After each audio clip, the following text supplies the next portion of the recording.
সূরাতুল বাকারা, ওই সূরার 3টি অক্ষর ইংরেজিতে লেটার বলে, বাংলায় হলো বর্ণমালা, অ্যালফাবেট। আমি আপনাদের সামনে তেলাওয়াত করেছি, সবাই জানেন আলিফ। আলিফ সবাই জানেন কি? আলিফ মানে হলো, আপনারা সবাই জানেন এই যে আয়াতের অক্ষর, একে ব্যাকরণের ভাষায় বলে হুরুফের মুকাত্তা। হুজুররা পড়া ভালো বলবেন আমার চেয়ে। হুরুফের মুকাত্তা, আলিফ, লাম, মিম, কাফ, হা, ইয়া, আইন, সাদ, এই সমস্ত অক্ষর দিয়ে কোরআনের অনেক আয়াত এসেছে আব্বা। একে বলা হয় হুরুফে মুকাত্তা। হুরুফে মুকাত্তা ওই অক্ষরগুলোকে বলা হয় যার অর্থ কেবলমাত্র আল্লাহই জানেন, আল্লাহ। তবে তাফসীরি কারকেরা এর একটি ধারণা দিয়েছেন আমাদের। আর আপনাদের জানা নাই, এখন আমরা যে সময়ে আছি, আমরা আমাদের অনেকের জানা নাই এই সময়ে এই উপমহাদেশের বিখ্যাত মুজাদ্দিদ, আপনারা সবাই ওনার নাম শুনেছেন হয়তো, কিন্তু জানেন না। পাঞ্জাবের সিরহিন্দে যিনি আরম্ভ করছেন, তিনি হলেন দ্বিতীয় সহস্রাব্দের মুজাদ্দিদ বলা হয় যাকে। ওনার নাম হচ্ছে সৈয়দ আহমদ ফারুকি সিরহিন্দি মুজাদ্দিদ, যিনি আকবর বাদশার বিরুদ্ধে লড়াই করেছিলেন। মনে করে দেখুন, আকবর বাদশা যখন লা ইলাহা ইল্লাল্লাহ এই কলেমাটা পাল্টে দিয়ে লা ইলাহা ইল্লাল্লাহ আকবর খলিফাতুল্লাহ লিখেছিলেন, মনে আছে? আকবর খলিফাতুল্লাহ, আরে বাবা আকবর বাদশা করে, যিনি যোধাবাইকে বিয়ে করেছেন। যোধাবাই আপনাদের মনে নেই, ইতিহাস ছোট্ট করে বলছি বোঝানোর জন্য। আপনারা মনে করে দেখুন, ওই সময় উনি কাইমে জামান, ইমামে রাব্বানি, মুজাদ্দিদ আল-পেশানি, শাইখ আহমদ ফারুকি সিরহিন্দি, যাকে দ্বিতীয় সহস্রাব্দের মুজাদ্দিদ বলা হয়, উনি এই অক্ষরের পরিচয়ে এই হুরুফে মুকাত্তাতের ব্যাখ্যা করেছেন। উনি লিখেছেন যে আল্লাহ পাক আমাকে এই অক্ষরগুলো এর অর্থ জানিয়েছেন। আল্লাহ পাক আমাকে, যেহেতু এখন ওনার সময় চলছে দ্বিতীয় হাজার, মানে এখন চলছে 1446 হিজরি, মুখস্থ করুন। এখন কত হিজরি? আরবিতে 1446 হিজরি না, বাংলায় হলো 1431 সালে। সবাই জানেন অগ্রহায়ণের 7 তারিখ, ইংরেজি 2024 রাত 12টা বাজতেই 24 নভেম্বর হবে ইনশাআল্লাহ।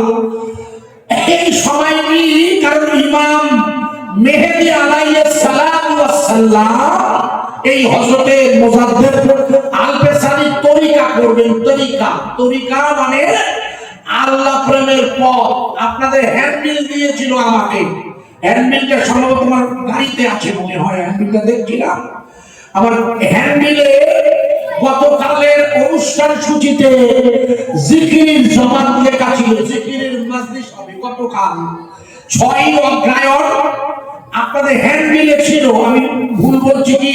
হ্যান্ডবিল নিয়ে দেখো, প্রথম দিন শুক্রবার 6 অগ্রহায়ণ জিকিরের মাজলিস হবে বলে লেখা ছিল। জিকির মানে হলো আল্লাহর স্মরণ। এই স্মরণটা কিভাবে করতে হয়? লা ইলাহা ইল্লাল্লাহ, আল্লাহ আল্লাহ আল্লাহ, এর জিকির করতে হয় কি দিয়ে? জবান দিয়ে, কলব দিয়ে, আর গোটা শরীর দিয়ে। এটা হচ্ছে জিকিরের পদ্ধতি। হাদিসের ভাষায় ইকরার বিল লিসান, জবান দিয়ে বলবে লা ইলাহা ইল্লাল্লাহ, তাসদিক বিল কলব, কলব দিয়ে সাক্ষী দেবে। বাম স্তনের দুধের নিচে 21 গ্রাম ওজনের একটা গোশত টুকরা আছে, যাকে কলব বলে। ইন্নামিল জাসাদাতুন, তোমাদের প্রত্যেকের শরীরে একটা গোশ আছে বাম স্তনের দুধের নিচে, ওই গোশটার নাম কলব। ওই থেকে কালি ওই কলবে ফয়েজ দেবেন। ফয়েজের দ্বারা যে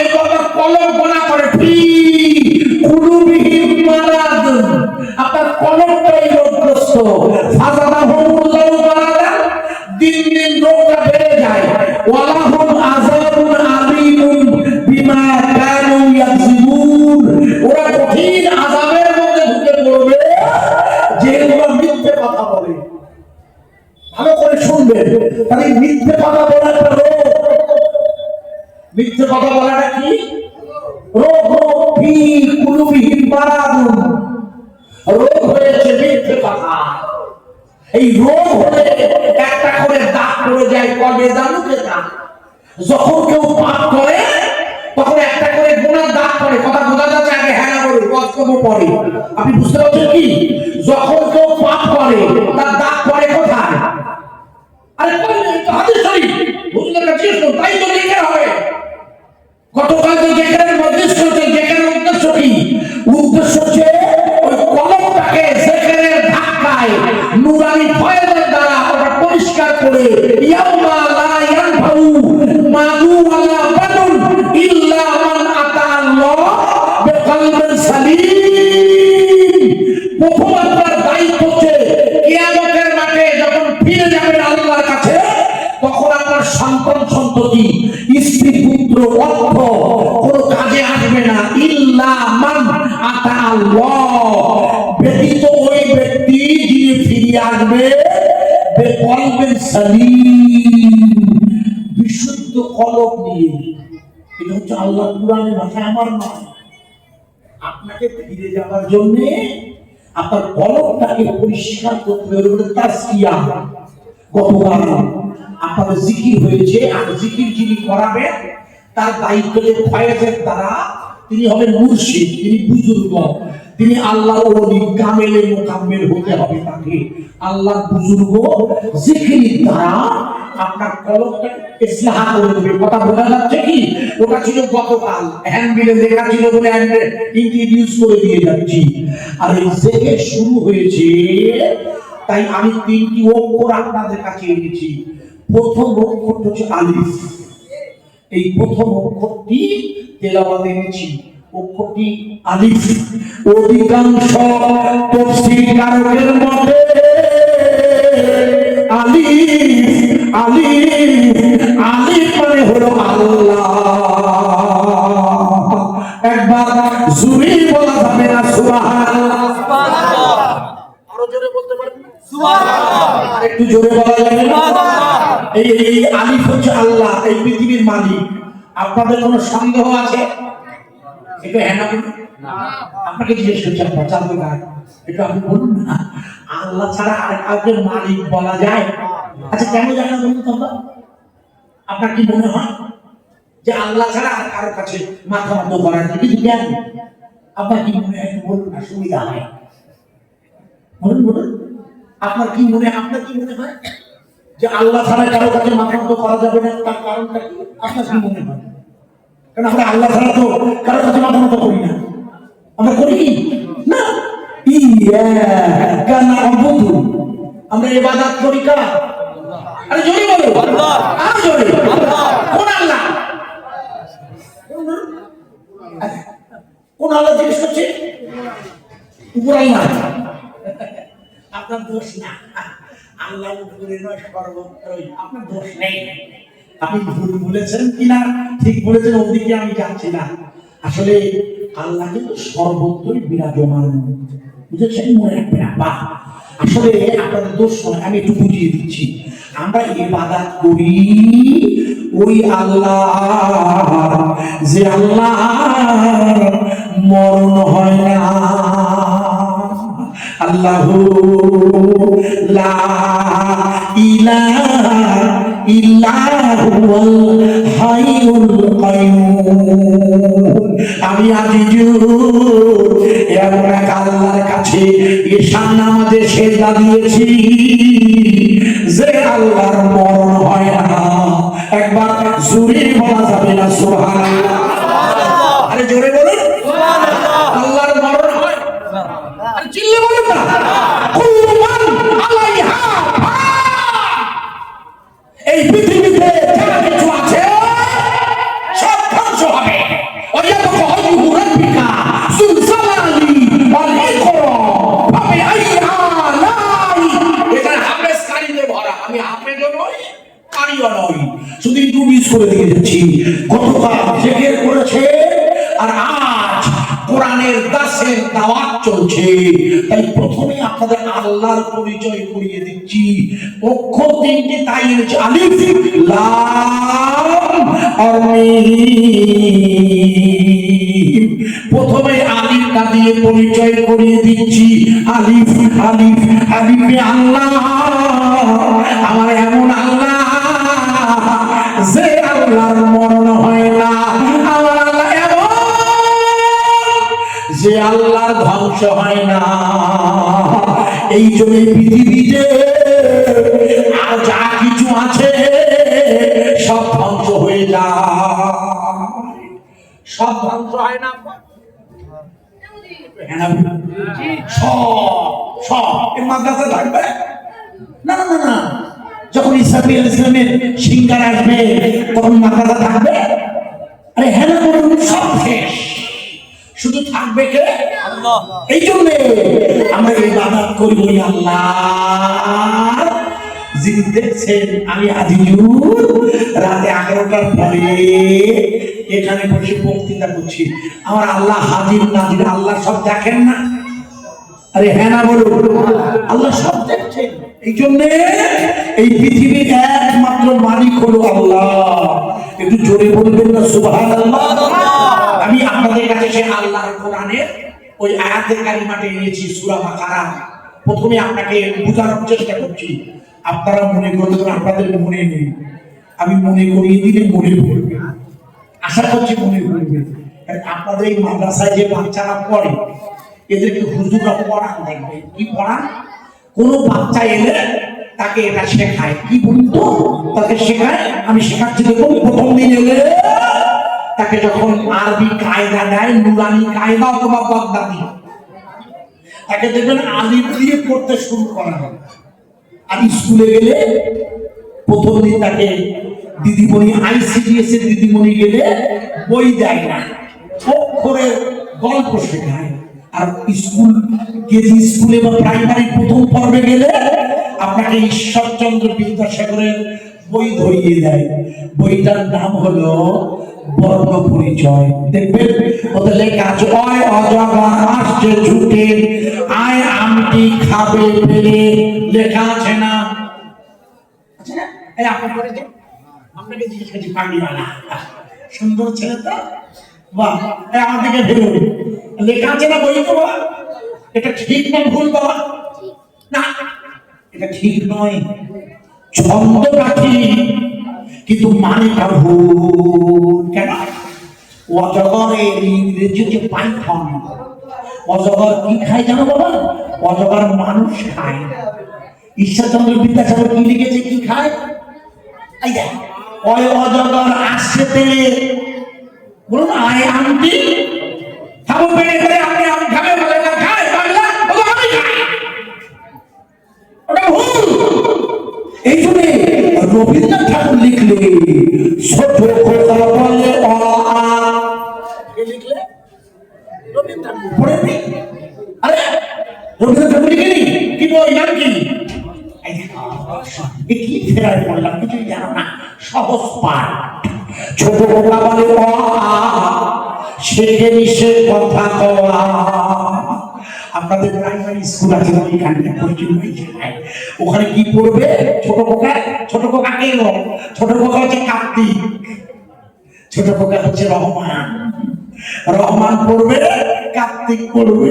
রবীন্দ্রনাথ ঠাকুর বলছে বলো অ অ অয় হলো অ, লয় লয় অল্লাহ। রহমান তুমি বলো আ,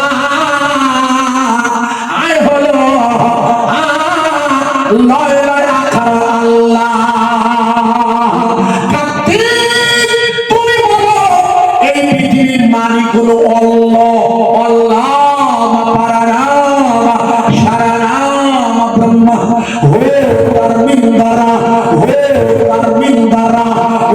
সর্বমঙ্গলা যা দেবী সর্বভূতে শক্তি রূপে, ওম নমস্তাস্মৈ নমঃ নমঃ আল্লাহ পরনাম শরণাম ব্রহ্মা।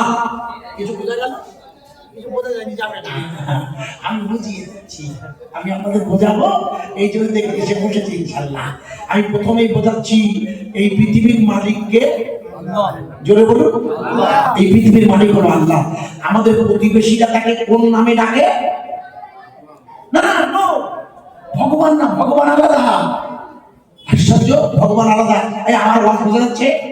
বুঝতে পারছো? আমি ব্যাখ্যা করি, ভগবান আলাদা কেন আগে দেখো। আবার একটা প্রশ্ন করলে ভগবান আলাদা, আল্লাহ আলাদা, আমি দেখিয়ে দিচ্ছি, মনে করে দেখুন। আমার কথা বোঝা যাচ্ছে কি? আগে হ্যাঁ না বলবো। রাত হচ্ছে তো, খোকা বুঝতে পারছো? তাহলে ভালো করে শোনো, মনে করে দেখো। 2024 লোকসভা ভোটের আগে, মানে ভগবান আর আল্লাহ বোঝাচ্ছি, বলো আগে পার্থক্য আগে বুঝে নাও। 2024 লোকসভা ভোটের আগে আমাদের মোদিজি বলেছিল আপকি বার 400 পার। বলেছিল কিনা? হ্যাঁ না বলো। হ্যাঁ না বল, মনে করে দেখো। আমাদের দিদিমণি বলেছিল আপকি বার পাগার পার। বলেছিল, আপনাদের মনে থাকে না? উনি বলেছিলেন আপকি বার 400 পার। আর কি বললেন দিদিমণি? আপকি বার। আজকে বলো উপনির্বাচনের ফল বেরিয়েছে, বোনা পরে আগে শোনো, যেটা ধরেছে আগে শুনিয়ে মানে করে দিই। এই মনে করে দেখো, এই 400 পার করে ভোট শুরু হয়েছিল বোনা। এবার ভোট হয় 7 দফা। কদফা? লোকসভার ভোট হয়েছিল কদফা? 7 দফা না? 7 দফা নির্বাচন হয়েছিল 2024-এ। মনে করে দেখুন, 2 দফা ভোট হবার পর যখন 2 দফা হয়ে গেল, মনে করে দেখুন, মনে নেই, আমি মনে করে দিচ্ছি, ওই সময় মোদিজি বললে, আপনার মনে করে দেখুন, আমি বললাম নন বায়োলজিক্যাল, আমার জন্ম হলো নন বায়োলজিক্যাল, মানে হলো, আপনারা বুঝবেন না ইংরেজি ভাষা, এটা উনি বলেছিলেন। একটি ভাষা আছে, বলছি, নন বায়োলজিক্যাল আর বায়োলজিক্যাল। বায়োলজিক্যাল মানে হলো বাপ মায়ের দ্বারা জন্ম সন্তান, বুঝা গেছে কি? বাপ মায়ের দ্বারা যে সন্তান জন্মায় তাকে বলে বায়োলজিক্যাল। আমি আপনারা সবাই বায়োলজিক্যাল জন্ম। আর উনি বললেন আমি নন বায়োলজিক্যাল জন্ম। নন বায়োলজিক্যাল মানে ওনার মা বাপ আছে, বলো, মনে করে দেখুন, ওনার মা বাপ আছে, অথচ উনি সরাসরি অস্বীকার করলেন 2024-এর নির্বাচনে। এর আগের বারে বলেছিল চায় পে চর্চা, উনি প্রথম বলেছেন আমি চাওয়ালা ছেলে। আর এবার বললে আমার বাপ মা আছে, তবে আমি বাপ মার দ্বারা হইনি, আমি হলাম ঈশ্বরের দূত, ভগবান। বলেছিল কিনা? হ্যাঁ না? এটা মনে নেই আপনাদের? উনি বলেছিলেন না? লিখে আমি ঘুরিয়ে দিয়ে যাচ্ছি। উনি বলেছিলেন আমি হলাম ঈশ্বরের দূত, আমি হলাম ভগবান, আমি একটু অবতার। আমি কি বল? অবতার, অবতার, অবতার। আপনারা আমাকে আওয়াজ দিবেন, বলা যাচ্ছে কি না পাল্টে দেবো?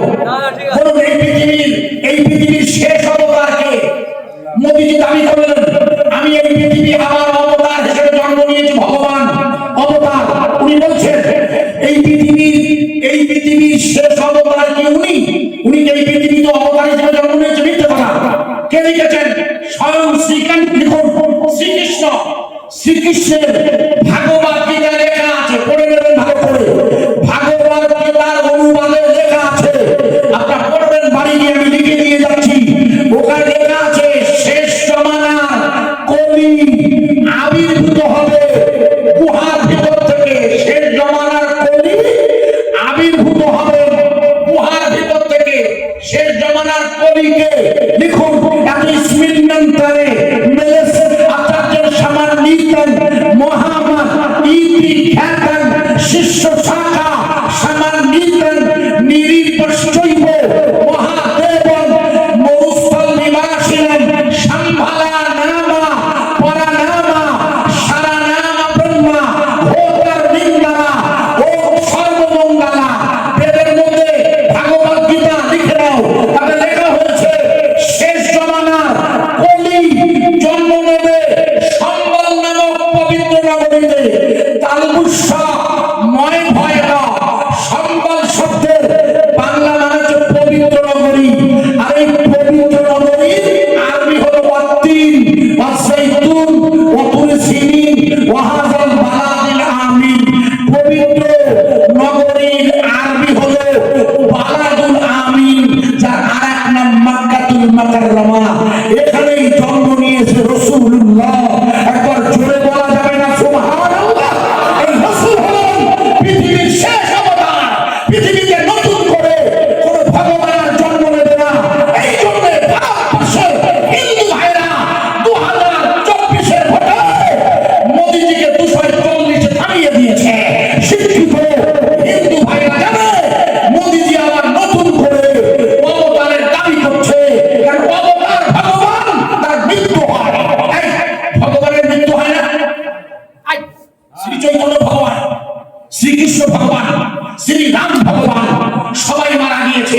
হতে পারে না।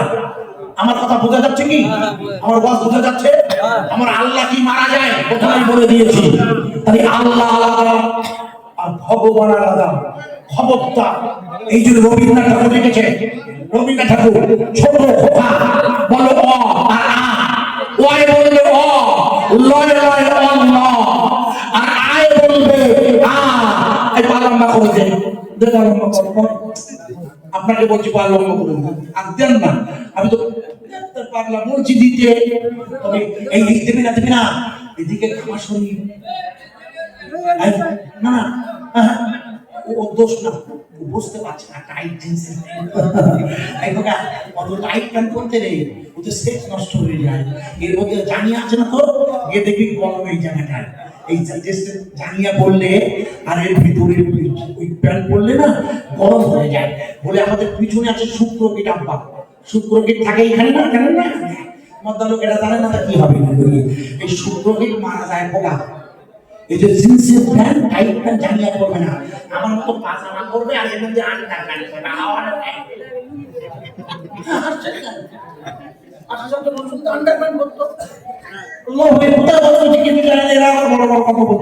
পাগলা। পলম্ব করবেন না, একটু ঘুরিয়ে দেন, বুঝতে পারছেন না আপনার পা কষ্ট হবে। আমি যেখানে আপনাকে রাখছিলাম দেবে, তাহলে এই পৃথিবীর মালিককে আরে জোরে বলবেন না, আরো জোরে বলা যাবে না, এই নাম চলবে না, বন্ধ হবে। আমি এখন জোরে একবার আল্লাহর নাম নেব, কেউ যেন ফাঁকি দেবেন না। আমি আমি বোঝানোর জন্য বলছি, যুক্তির খাতিরে। এটা মাদ্রাসা, হ্যাঁ না বলুন, এটা কি চিল্লে বল, ওটা কার ঘর? মনে করুন ওরা ক্ষমতা এসে বললে আমরা আর 22 মসজিদে মাইকে আজান দিতে দেবো না, বলতে পারে না, পারে না? হ্যাঁ না বলুন, ওরা যদি বলে আমি আজান দিতে দেবো না মাইকে, তবু আমাদের আজান চলবে না, বন্ধ হবে। কি করে চলবে? কি করে চলবে? খালি গলায় চলবে, খালি গলায়। হযরত বেলাল রাদিয়াল্লাহু তাআলা মদিনার মসজিদে আযান দিয়েছিল, খালি গলায় না মাইকে? খালি গলায়। হযরত বেলালের মালিকের নাম ছিল উমাইয়া। উনি ওনার বুকের উপরে পা রেখে হযরত বেলাল রাদিয়াল্লাহু তাআলা আনহুকে বললে, উমাইয়া বলে, বেলাল তুমি যদি তোমার জবান দিয়ে আহাদুন আহাদুন বলো। উনি কি বলতেন? আহাদুন, আহাদুন মানে কি? উনি এক বলতেন কেন? যেহেতু কাবায় ওই সময় আল্লাহর বিরোধী শক্তি দাঁড়িয়েছে 360 লাখ, আর মানা ওখানে সংখ্যা, একটা সংখ্যা নেই। এই জন্য উনি আহাদুন আহাদুন 360-এর বিরুদ্ধে বলতেন। উমাইয়া বললে, বেলাল তুমি যে আহাদুন আহাদুন আল্লাহ আল্লাহ বলছো, আমি তোমার জবানটা কেটে নেব, আমি তোমার জিহ্বাটা কাঁটা দিয়ে কেটে দেব, যাতে তুমি আওয়াজ না করতে পারো।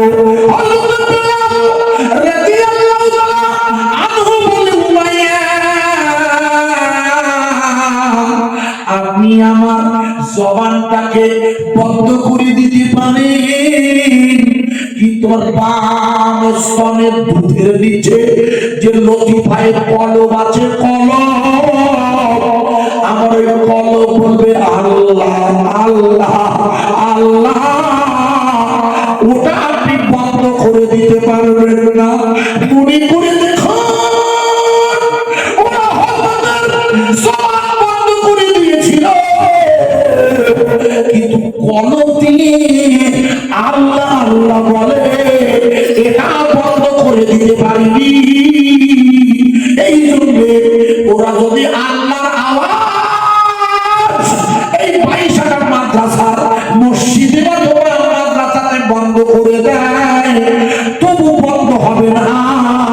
আমি একবার বোঝানোর জন্য একটু তাকবীর দিয়ে দেবো, আমরা আমার সাথে আওয়াজ দেবেন। আমি একবার আল্লাহু আকবার বলবো, এটা হলো আযান, আপনারা এবার আল্লাহু আকবার বলবেন আজানের জবাবে। তবে এটা কিন্তু কোনো নামাজের আজান নাই, বোঝানোর জন্য রাখছি। আমি একবার বলে দেব, সবাই মিলে বলবে আল্লাহু আকবার। একটু জোরে বলুন আল্লাহু আকবার। আমি মাইকটা বন্ধ করে দিয়েছি, মাইক এখন বন্ধ। দেখুন তো পিছন দিকের ভাই সব আমার খালি গলা শুনতে পাচ্ছেন? পিছন দিকের ভাই সব আমার খালি গলা শুনছেন? হ্যাঁ না বলুন, শোনা যাচ্ছে? আমি আমার খালি গলায় আওয়াজ দেবো আজান, আমি খালি গলায় আল্লাহু আকবার বলবো। হযরত বেলাল রাদিয়াল্লাহু তাআলা আনহু তার কলব দিয়ে, যেহেতু তার জবান বন্ধ করে দেবে বললে ওরা, তার কলব দিয়ে, কথা বোঝা যাচ্ছে কি ভাইয়া? আমাদের ইমানের একটি পার্ট তো কলব। এই দুধের নিচে লতিফা ও বলছে আল্লাহ, কারো ক্ষমতা আছে বন্ধ করা? আরে জোরে বলেন। এই জন্য গতকাল জেকের হয়েছে, আমি জেকের করি, পীরের সহবতে থাকি। আপনারা যাকে বুজুর্গ বলেন, আমি একবার জোরে আল্লাহু আকবার আজান দেব, আল্লাহর আরশে মুআল্লায় পৌঁছাবে। আপনারা একটু আওয়াজ দেবেন আল্লাহু আকবার। আরো জোরে বলা যাবে না? আল্লাহু আকবার। আপনার আবেগ এটা ভালো। পিছন দিকের ভাই সব একটু আসা যাবে সামনে প্লিজ। পিছন দিকের ভাই সব যারা এইখানে ভাই উড় হয়ে বসে আছেন, একটু নামা যাবে ভাইয়া, একটু এইখানটায় আসেন না, নামুন না। যারা উড় হয়ে বসে আছেন একটু এখানে বসুন না। আমাদের ছেলেগুলো কোথায় গেল? মাদ্রাসার ছেলেরা একটু টেকআপ করে দাও। আমি একটু জোরে আরেকবার তাকবীর দিচ্ছি, আল্লাহু আকবার। জোরে পৌঁছে দিন। এটা কোন থানা? বকুলতলা থানা। আমরা থানা পর্যন্ত পৌঁছে দেবো। আগে জয়নগর ছিল, আমরা থানা পর্যন্ত পৌঁছে দেবো। বকুলতলা থানা, নতুনহাট জামে মসজিদ আমি এসেছি। যাই হোক, একটু জোরে একবার নারা দিয়ে দিই, নারায়ে তাকবীর। এবার আমি বলবো আল্লাহু আকবার। জমিনের মালিককে, রুজি রোজগারের মালিককে এখানে বসিয়ে রেখেছে কে? আমরা ইবাদত করি কার? আমরা পৃথিবীর কোন ব্যক্তির কাছে মাথা নত করি না। এই কারণেই আমি আপনাদের কাছে বোঝাচ্ছি, ছোট্ট করে করি। আমার কথা কি বোঝা যাচ্ছে? আপনারা মনে করে দেখুন, আপনাদের মনে নেই বলে মনে করিয়ে দিই। এখন ছটফট করবে না কেউ। আপনারা মনে করে দেখুন, 2022-এ এলাহাবাদের হাইকোর্ট, কোথাকার হাইকোর্ট? এলাহাবাদ নাম শুনেছেন? কোথায় ওটা? ওটা উত্তরপ্রদেশে একটি শহর। কি নাম? আসলে নামটা কার? আসলে এলাহাবাদ নামটা উচ্চারণ করে কার নাম হয়? আপনারা জাননি, আমি অনেকবার গেছি জলসায়। ইলাহাবাদের বানান লিখুন এ এল এল এ এইচ এ। আল্লাহ না? আশ্চর্য, আল্লাহ নাম ইংরেজিতে বানান না? এ এল এল এ এইচ এ, আল্লাহ। এলাহাবাদের বানান থেকে লেখা আছে। দাঁড়ান, আপনাদের জায়গায় এলাহাবাদ ব্যাংক নেই, এখন আর নেই, ব্যাংকটা মিশে গেছে। ইন্ডিয়া ব্যাংকের সাথে এলাহাবাদ ব্যাংক মিশে গেছে। ওখানে গিয়ে ব্যাংকের বানানটা পড়ে নেবেন, ইলাহা, আলিফ লাম ইলাহা, ইলাহা, আল্লাহ আল্লাহ। মনে করে দেখুন, উত্তরপ্রদেশের ডবল ইঞ্জিনের যোগী সরকার এলাহাবাদ হাইকোর্টে মামলা করে দিয়েছিল।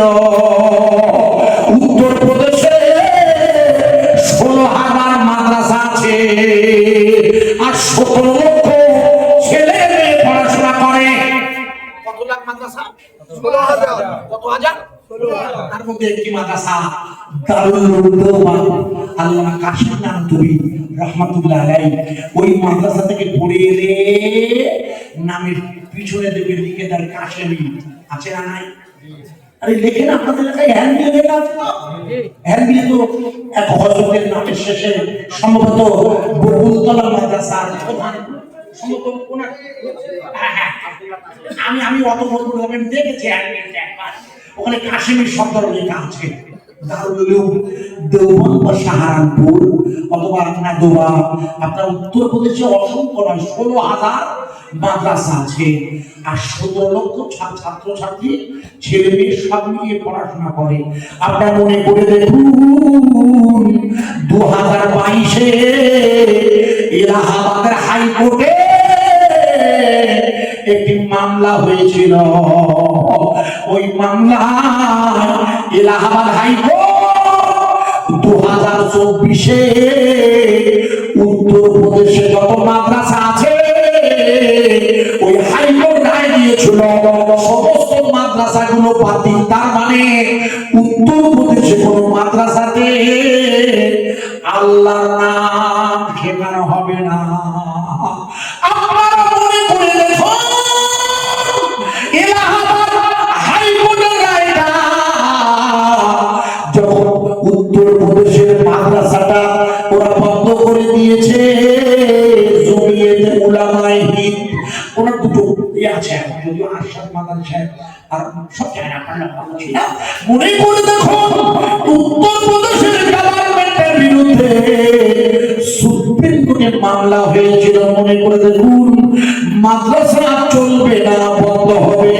আল্লাহ শুকরিয়া 2024-এর 9 নভেম্বর, আজ হলো 2024-এর 23 নভেম্বর, 2024-এর 9 নভেম্বর সুপ্রিম কোর্টের মাননীয় বিচারপতির প্যানেল ওই মাদ্রাসা বন্ধের মামলাটা এলাহাবাদের হাইকোর্টের রায়টা প্রথমেই বাতিল করে দিয়ে উত্তরপ্রদেশের রায়টাকে বাতিল করে সুপ্রিম কোর্ট বলে দিয়েছে গোটা ভারতবর্ষে কোন রাজ্যে কোন মাদ্রাসা বন্ধ হবে না।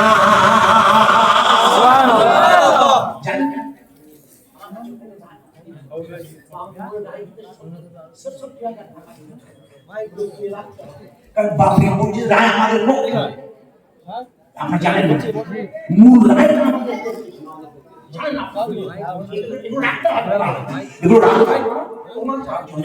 বাবরি মসজিদের রায়টা আমাদের পক্ষে ছিল, শুধু বিশ্বাসের জন্য ওখানে রাম মন্দিরের অনুমতি দিয়েছিল।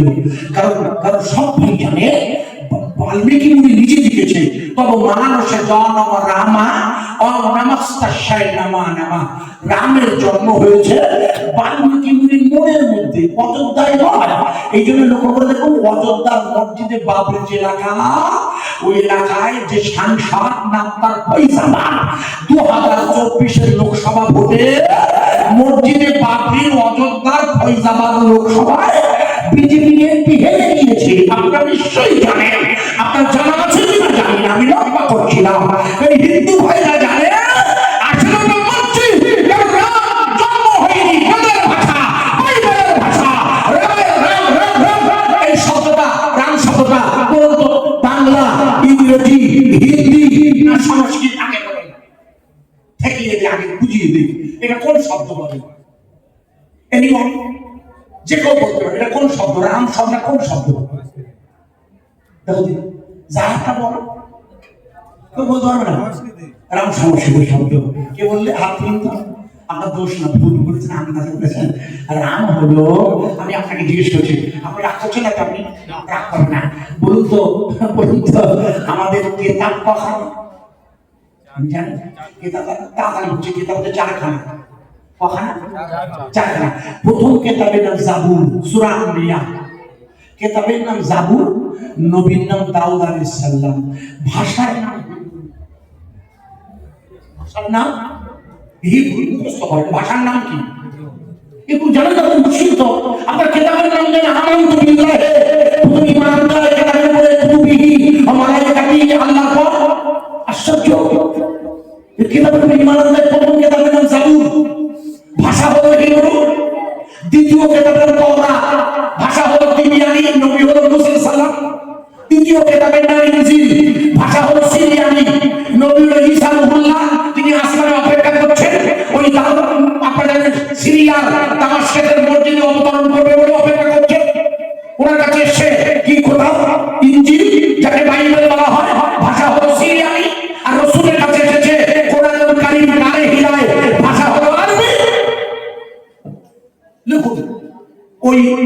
ওই ওই ওই হিব্রু রাগ হলো হিব্রু ভাষা। আমি দুসাব যে আমি চাকরি সবাই জানি না, আমাকে বোঝায় বলে আমি চাকরি চেয়ে চাকরি করি না কেন। আমি অনেক আগে ইউনিভার্সিটি থেকে 1900 অনেক আগে, আজকে আমি 62 বছর বয়স, আমার 40 বছর আমি বস করছি। সেইখানে আমি আমি রাম শব্দ নিয়ে গবেষণা করে দেখলাম, রাম হচ্ছে হিব্রু ভাষা। রাম শব্দের বাংলা মানে হলো বড়। রাম শব্দ হিব্রুতে মানে বড় বলা হয়েছে, বড়। আর এই বড় আরবি হচ্ছে আকবার। বড় আরবি কি এই জন্য বলুন। আর আকবার আগে আল্লাহ বললে কি হয়? আল্লাহু আকবার। রাম ভগবান, রাম মারা যায়, আল্লাহ মহান মারা যায় না। একটু জোরে বলা যাবে না সুবহানাল্লাহ? এই যে হিন্দু ভাইরা জানে রাম ভগবান, রাম বাল্মীকি মুনির মনের মধ্যে জন্ম নিয়েছে।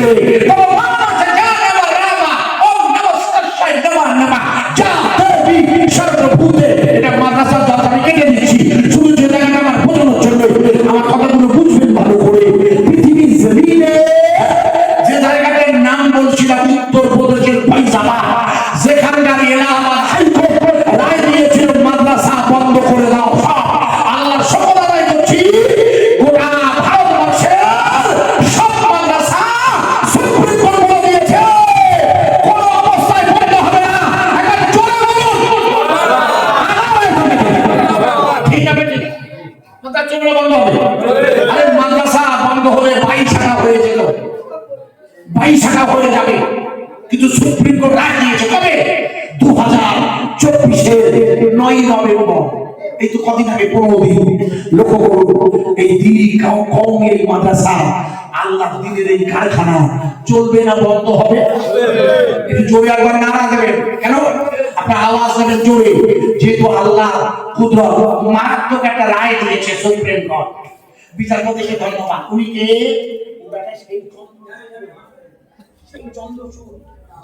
মসজিদে বাবরি রায় ছিল, মসজিদে বাবরি মামলা রায়ে ওই ভদ্রলোক ছিল, ও খুব দুঃখ করেছে। তাই উনি দুঃখ করেছিল আমাদের আমার জীবনে একটা ভুল রায় লিখেছে। আমার জীবনে ভুল রায় ওই বাবরি রায় না, বিশ্বাস করে দিয়েছে। ও তো কোনো ইতিহাস নেই, সব রায়টাই যুক্তি। এই কথা বুঝতে পারছেন কি? সব বিশ্বাস করলে কিছু করা নেই। কেউ তো গেছে বলে 22 টাকায় মাদ্রাসার তলায় শিব হয়ে শিব ছিল। বললে আপনি কি করবেন খোকা? ওরা তো সব জায়গায় বলছে আমার গা, সব আমার গা, সব তোমার গা, আমার কোথায় যাবে খোকা? আমরা এই জন্যে আল্লাহ শুকরিয়া আদায় করি। একবার নারা দেবো, কেউ ফাঁকি দেবেন না ইনশাল্লাহ। 22 টাকার মাদ্রাসা চলবে না, বন্ধ হবে। সীমানা মাদ্রাসা চলবে না, বন্ধ হবে। বকুলতলার মাদ্রাসা চলবে না, বন্ধ হবে। ওই ঢাকি মাদ্রাসা, ঢাকি ওদের উপরে ঢাকি জমা করতে দাঁড়ি মুড়ি তো অসত্য।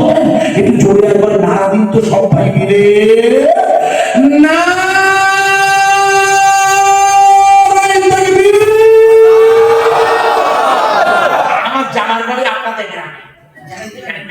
আমাকে খালের জন্য জিজ্ঞেস করছেন, বলে আপনার মেয়ে বিয়ে দিয়েছে এখানে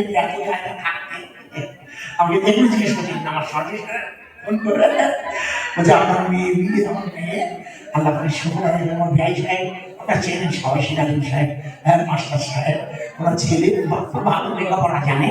আপনার জানেন কম বেশি গল্প করছি না। এই জন্য দেখি আমাদের বেই সাহেবদের বাড়ি পর্যন্ত ওই মসজিদ আছে, ওখানে নামাজ পড়ি। একটু জোরে একবার দেন না, সবাই ওখানে পৌঁছে দিই। তার মানে আমি তো আপনাদের আপন জনের মতো নাকি বলবো, আমি হয়তো আমন্ত্রিত অতিথি, কিন্তু যেহেতু এই গ্রামের সাথে একটা আত্মীয়তা আল্লাহ পাক করিয়ে দিয়েছেন, এটা আল্লাহ করিয়ে দেয় পোকা।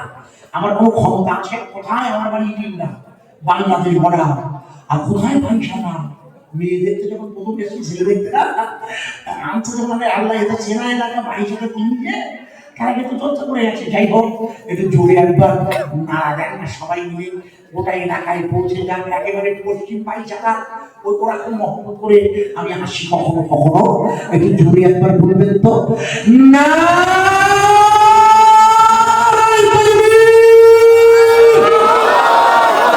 আরেকটু জোরে বলা যাবে না? আল কুরআনের আলো,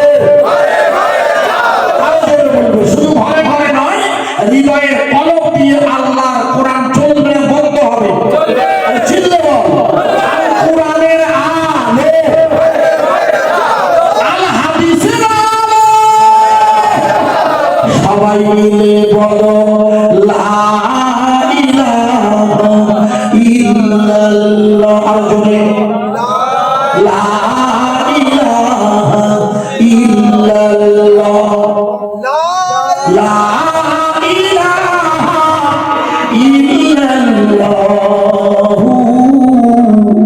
মুহাম্মাদুর রাসূলুল্লাহ সাথে কলমে নিয়ে যেতে হয় নবী গেলেন তায়েফে নবী গেলেন তায়েফে পাথর মারে কাফেরে এই রক্তের ধারায় পাদুখানি এই রক্তের ধারায় পাদুখানি রাঙা হয়ে যায় আঘাত সয়ে নবী আমার আল্লাহর কাছে কয় মাফ করে দাও ও আল্লাহ অবুঝেরা চেনে না আমায় লা ইলাহা ইল্লাল্লাহ লা ইলাহা ইল্লাল্লাহ লা ইলাহা ইল্লাল্লাহ মুহাম্মাদুর রাসূলুল্লাহ সাল্লাল্লাহু আলাইহি ওয়াসাল্লাম। প্রিয় ভাই সব মনে করে দেখুন আমি আপনাকে যে জায়গায় রেখেছিলাম বিশ্বকবি কবিগুরু রবীন্দ্রনাথ ঠাকুর লিখেছেন ছোট খোকা বলে বলা শেখে সে কথা বলা।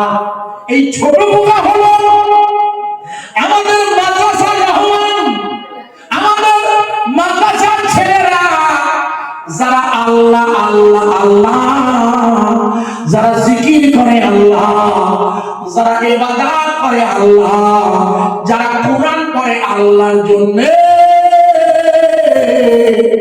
আপনারা মনে করে দেখুন 1913 সালে কবিগুরু রবীন্দ্রনাথ ঠাকুর নোবেল প্রাইজ পেয়েছিল। মনে করে দেখুন নোবেল প্রাইজ রবীন্দ্রনাথ ঠাকুর নোবেল প্রাইজ পেয়েছিল জানেন কত সালে? 1913 সালে। কোন কাব্যের জন্য? গীতাঞ্জলি না, গীতালি গীতিমাল্য আর গীতাঞ্জলি তিনটে মিলে প্রকার তিনটে গীতালি গীতিমাল্য আর গীতাঞ্জলি তিনটে মিলে বইটা একটা বুঝছেন? কবিগুরু নোবেল পেয়েছে মনে করে দেখুন কথা বোঝাচ্ছে। আমাদের প্রতিবেশী দেশের নাম চীন চীন আমাদের পাশে যারা মাঝে মাঝে আমাদের এলাকা দখল করে আর নদী বলে না আসে না অরুণাচলে ঢুকে বসে আছে ও বলে আসে না কিন্তু স্যাটেলাইট চ্যানেল হচ্ছে অনেকটা জায়গায় ঢুকে গেছে চীন।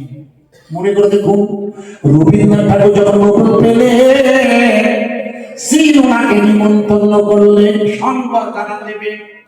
কবিগুরু চীনে পৌঁছে গেছেন। চীনে মনে করে দেখুন যে হোটেলে অবস্থান করছে হোটেলে রাতের বেলায় ইনি যেহেতু গভর্নমেন্ট সরকার অতিথি ওনার যে খাবার এসছে টেবিলে ডাইনিং টেবিলে কবিগুরু খাবারের পেয়ালা নিয়ে দেখে আমার এই কোরিয়া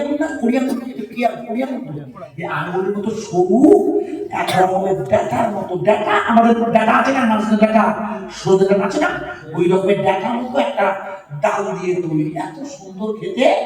রবীন্দ্রনাথ জিজ্ঞেস করছে বয়কে এই what is the name of the vegetable soup জিজ্ঞেস করছে ওই বয়টাকে সার্ভ করছে হোটেলে যাওয়া যায় নাকি তা বলছে sir it is the name ওয়াচ চিং চং চু। কবিগুরু বলছে হাসবেন না চীনের ভাষা তো ওইটা সব শব্দের সাথে অনেক সব জিজ্ঞেস করছে এই চিং চং চু বলে হ্যাঁ বলে এত সুন্দর খেতে আমি একটু ভারতে গিয়ে খাবো।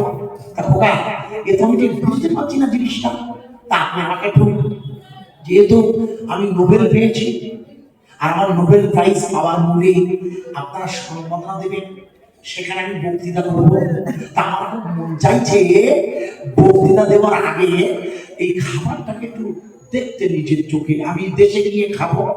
বলে স্যার আপনি তো গেস্ট সরকারি অতিথি গভর্নমেন্টের অনুমতি নিতে হবে তা কবিগুরুকে অনুমতি দিলে ওই বয় গাড়িতে করে নিয়ে গেছে চীনের বাজারে। গিয়ে দেখে যেখানে ঢুকছে, যেমন আপনাদের নতুন হাটের বাজার দেখবেন, একদিকে থাকে রাইস মার্কেট, চালের বাজার, একদিকে বিট মার্কেট, গোশের মার্কেট বাজার, একদিকে ফিশ মার্কেট। কবিগুরুকে সমস্ত বাজার ঘুরিয়ে যখন নিয়ে যাচ্ছে, ছেলেটা বলছে ঘোরায় আমার সে সিংসংসুর মার্কেটটা কই বলে দাঁড়ান স্যার, ওই ভিতরে গিয়ে দেখে সিংসংসুর যে মার্কেট, সেখানে লেখা আছে SNACK, স্ন্যাক। কবিগুরু জানে স্ন্যাক মানে তো সাপ, বুঝো বোকা, এই যে বাজারে নিয়ে যাচ্ছ এ তো স্ন্যাক, মানে হ্যাঁ sir this is snack market sir. কবিগুরু সর্বনাশ, এ তো সাপের বাজার, বাংলা বুঝতে পারছেন? বলছি ওরা আবার সাপের বাজারে নিয়ে যাচ্ছে কেন? আমি তো খেয়েছি কালকে সিংসংসু। বলে স্যার এই বাজারে আপনার সিংসংসু, বলে সিংসংসু এখানে, বলে চলো ভালো করে শুনে। কবিগুরু বাজারে গিয়ে দেখে আমাদের দেশের ওই যে লম্বা লম্বা এক রকমের সাপ আছে না, হেভি সাপ, আপনার কি বলেন, পানিতে থাকে, কেউ বলে জল ঘোড়া, যার বিষ কম হয়। আমাদের এখানে গ্রাম বাংলায় দেখেন, গ্রামের বাংলায় সবসময় দেখেন মাঠে ঘাটে চড়ে, বাড়ির পাশেও ঘুরে। কবিগুরু বুঝে এই যে আমাদের দেশে হিলি সাপ। বলছে স্যার গতকাল রাত্রে আপনাকে এই সিংসংসু খাওয়ানো হয়েছে। কবিগুরু সাপ খেয়েছে দেখিয়ে বমি করি পাশে না, এত বমি হয়েছে। লোকজন বুঝে এরকম মরে যাবে যে বমি করে ফেলছে, তাড়াতাড়ি মেডিসিন দিয়ে বিকেল বেলায় সংকল্প না। চীনের প্রধানমন্ত্রী এসেছে মঞ্চে, কবিগুরু অসুস্থ, বুঝেছেন, মঞ্চে খুব অসুস্থ বোধ করছে। মাইকে বলছে now the representative of India, the Nobel prizer Rabindranath Thakur. Kabiguru মঞ্চে উঠে মাইক ধরে বলছে তোমাদের বৌদ্ধ ধর্ম চলছে না, চলবে না। লোকজন সব বলে কি, কারণ চীন হচ্ছে বৌদ্ধ ধর্মের অনুসারী। কোন ধর্মে? বৌদ্ধ ধর্মে। বুঝে বৌদ্ধ ধর্ম চলবে না কেন স্যার? বলে শোনো, তোমরা তো জানো আমি নোবেল পেয়েছি যে কাব্যের জন্য, ওই কাব্যটার নাম হচ্ছে গীতাঞ্জলি, গীতিমাল্যর গীতালি। আর যে কবিতাটা নোবেল প্রাইজে অংশগ্রহণ করে প্রথম হয়েছে, ওই কবিতাটা আমি কবিগুরু কুরআনের অনুবাদ করে দিয়েছি। তোমরা তো নিশ্চয়ই জানো, কারণ রবীন্দ্রনাথ ঠাকুর নিজে কুরআন শরীফ পড়তে পারতেন। কবিতাটা আমি আপনাদের কাছে পড়ছি, শুনে নিন। কবিতাটার নাম হলো 2 বিঘা জমি। মাধ্যমিকের পুরাতন সিলেবাসে আছে খোকা, আমরা মাধ্যমিকে কবিতাটা পড়েছি। শুধু বিঘি 2 ছিল মোর ভুই, আর সবই গেছে হিরে। বাবু কহিলেন বুঝে চুপেন, এ জমি লইব কিনে। আমি কহিলাম, আসলে কবিতা আশ্চর্য, আপনারা জানেন, আমাকে ছেলে জানো মাধ্যমিকে পাঠ সংক্রান্ত বইতে আছে কবিতাটা। কবিতা পড়ে দেখবেন। রবীন্দ্রনাথ ঠাকুর বলছেন, ওই কবিতাটা শুরু হয়ে দেখুন, কবিগুরু একটা কবিতা বলছে বলাতে। কবিগুরু লিখেছেন, দেখবেন আপনারা একটু আগে বললাম, ছোট খোকা বলে ও শেখে সে কথা কওয়া। এখানে দেখুন মিল আছে, মিল আছে না? এখানে মিল নেই, বুঝতে পারেননি? মিলটা আমি আবার দেখাচ্ছি। সকালে উঠে আমি মনে মনে বলি, সারাদিন আমি যেন ভালো হয়ে চলি। এটা কার লেখা? রবীন্দ্রনাথ ঠাকুরের। কালো রাতে গেল ঘুষে, আলো তারে দিল মুছে। রবীন্দ্রনাথ ঠাকুরের প্রত্যেকটা কবিতার শেষে দেখবেন মিলন আছে। মিলন মানে ওপরের লাইনে যা, শেষের লাইনের অক্ষরটা, বুঝতে পারবেন? সকালে উঠে আমি মনে মনে বলি, বলয় রশ্মি বলি, সারাদিন আমি যেন ভালো হয়ে চলি। জলয় রশ্মি চলি, লয় লয় মিল, একে বলে পয়ার ছন্দ। কবিগুরুকে জিজ্ঞেস করা হয়েছিল, আপনি পয়ার ছন্দ কোথায় পেলেন?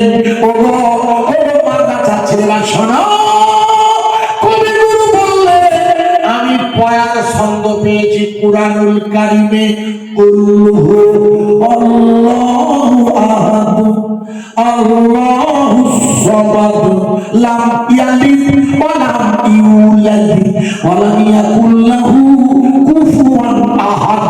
এই সূরাটার নাম সূরা ইখলাস। এখানে 4টা আয়াত আছে বাবা। প্রতিটা আয়াতের শুরুতে নয় শেষে দেখবেন আরবিতে দাল আছে, দাল দাল দাল আছে না নেই? আছে না? দাল কুল হু আল্লাহু আহাদ, দাল দাল দাল দ দ দ দ।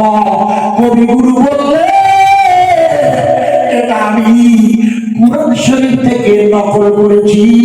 কুরআনে আল্লাহ অসংখ্য পয়ার ছন্দ ব্যবহার করেছি। না আতাইনা কাল কাউসার, এই সূরাটার নাম সূরা কাউসার। এখানে 3টা আয়াত আছে খোকা। প্রত্যেকটি আয়াত আসলে রে রে রে মানে র র র। কবিগুরু বললে তোমরা আমার কথা ভালো করে শুনে নাও। তোমরা বৌদ্ধ ধর্মের অনুসারী, কপিলা বস্তুর রাজা, শুদ্ধ ধর্মের বেটা সিদ্ধার্থ, যার আরেক নাম গৌতম বুদ্ধ।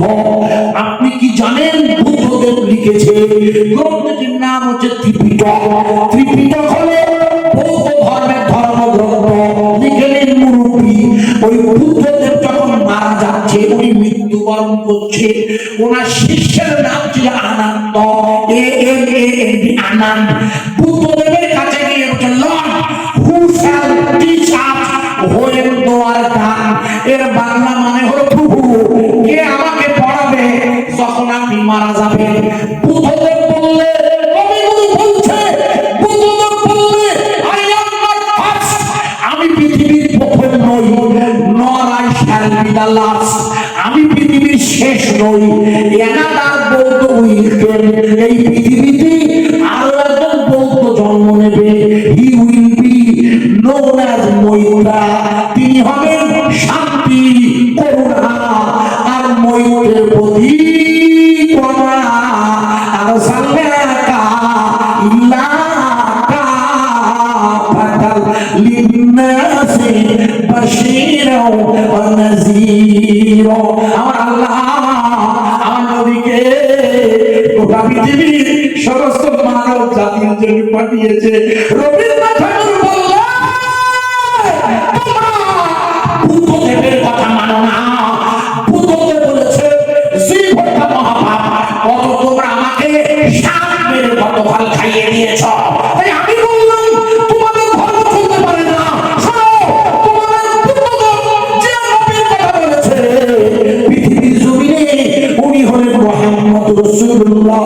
ওই মুহাম্মদ রাসূলুল্লাহ ইমানের কালেমা আপনি লিখে নিন। রবীন্দ্রনাথ ঠাকুর বলছে, আমাকে এত উদ্বুদ্ধ করেছে, আমি তাই কুরআন শরীফ নিয়ে কবিতা লিখে গোটা বিশ্বের মানুষের কাছে আমি নোবেল পেয়েছি। এটা আমার নোবেল নয়, এটা হলো কুরআনের নোবেল। চুপ বলা যাবে না। ভালো করে বলতে পারো। আমার ওয়াজ বুঝে আছে? এর চেয়ে সোজা করা যাবে না, এর চেয়ে সহজ আমি করতে পারি না। প্রিয় সব কবিগুরু যে কোরআনুল কারীমে বুদ্ধদেবের ভাষাকে ব্যাখ্যা করে বললেন, এই পৃথিবীর জমিনে রাসূল হলেন মুহাম্মদুর রাসূলুল্লাহ। একটু জোরে বলা যাবে না সুবহানাল্লাহ? আরো জোরে বলতে পারেন সুবহানাল্লাহ? রাসূলের কাছে এসেছে কোরআন, চলবে না বন্ধ? চলবে। চিল্লে বলুন চলবে। জাআকুম মিনাল্লাহি নূরুন ওয়া কিতাবুন গুড মুবিন।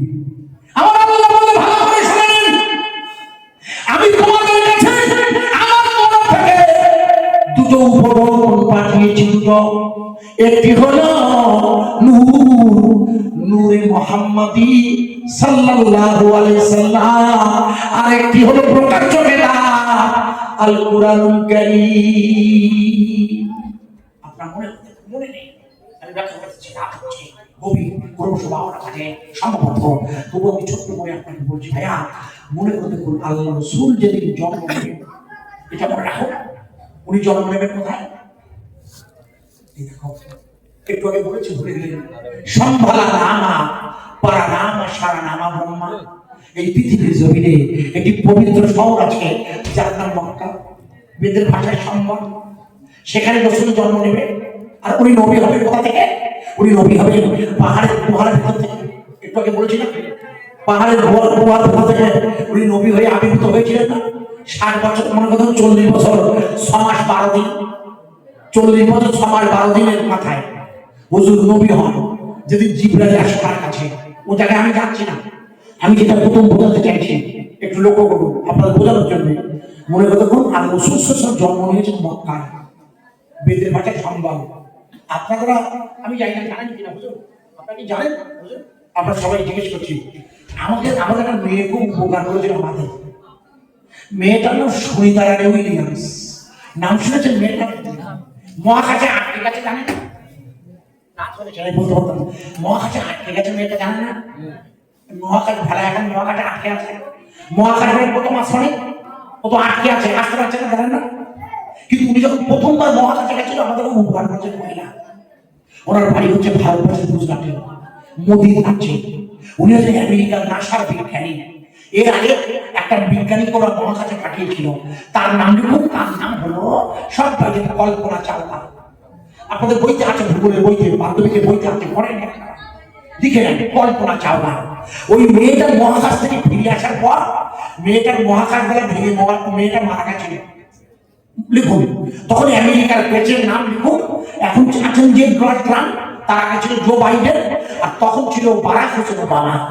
আপনার মনে করে দেখুন, বারাক হোসেন ওবামার সময় আমেরিকা ওই মেয়েটিকে আর তার দলবলকে মহাকাশে পাঠাচ্ছে। আমার কথা বুঝেছে না? বলুন মহাকাশ মানে কোথায়? আকাশে। আকাশ কটা? সামোয়াতে তেবাগানায় প্রশ্ন করবো না, উত্তর দিয়ে যাচ্ছি। আকাশ 7টা। ওনারা গিয়েছিলেন কোন আকাশে? প্রথম আকাশে। আশ্চর্য, ও তো প্রথম আকাশে। আর রাসূল গিয়েছেন কোন আকাশে? আশ্চর্য, রাসূল সপ্তম আকাশ ভেদ করেছে না?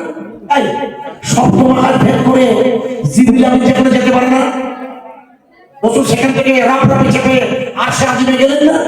সুবহানাল্লাযী আসরা বিআবদিহি লাইলাম মিনাল মাসজিদিল হারামি ইলাল মাসজিদিল আকসা। রাসূল সাল্লাল্লাহু আলাইহি করেছেন মিরাজে গেছেন, জিরাতে সপ্তম আসমান ভেদ করেছে। মানে এটা হ্যাঁ না বলুন? এক আসমানে ঈসা নবীর সাথে দেখা হয়েছিল না? আপনার মনে নেই? ঈসা নবী বেঁচে আছেন না? শুধু বেঁচে নেই, তার কবরটা রাসূলের রওজার পাশে হবে, এটা তো আপনারা জানেন।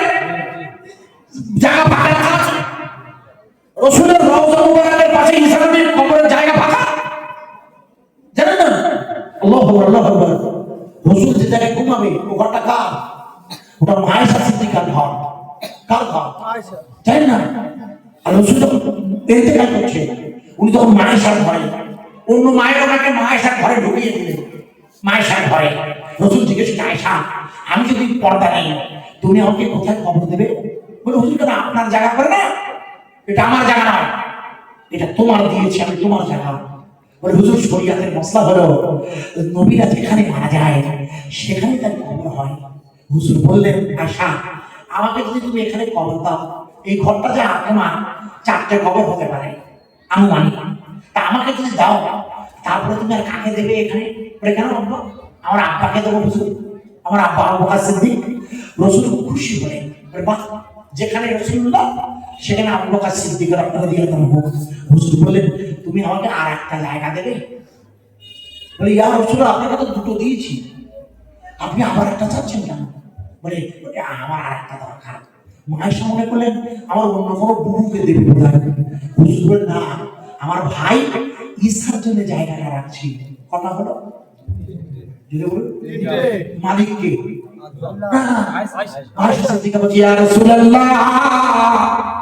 আপনি কি যে জায়গাটা আছে ওই জায়গাটা আমার দেবেন না? আল্লাহর নবী বলতে যাচ্ছিল, আয়েশা ওই জায়গাটা তোমার কবর হবে, তোমার জায়গা। জিবরিল এসে বলে, জিবরিল ইয়া রাসূলুল্লাহ আপনি আয়েশাকে ওই কথা বলবেন না, ওখানে আয়েশার কবর হবে না। রাসূল বলে কেন? বলে দেখা হবে না, আপনি খবরদার আয়েশাকে বলবেন না তোমার কবর হবে, আপনি বললে আর থাকা যাবে না। তখন যুব চাকরি কি বলবো? বলে আপনি বলুন, আয়েশা ইনশাআল্লাহ আল্লাহ যদি চায়, কেন আল্লাহ তো জানে ওখানে কবর হবে ওমর ফারুকের, ওখানে কবর হবে কার? ফারুক আযম, খলিফাতুস সানি, দ্বিতীয় খলিফা রওজা হবে ওখানে। হয়েছে তাই? রাসূলের পাক আবু বকর সিদ্দিক ফাঁকা খালি জায়গা, ওমর ফারুকের জায়গা দেখে আসবেন জিয়ারতে, চোখ দিয়ে দেখা যায় তো।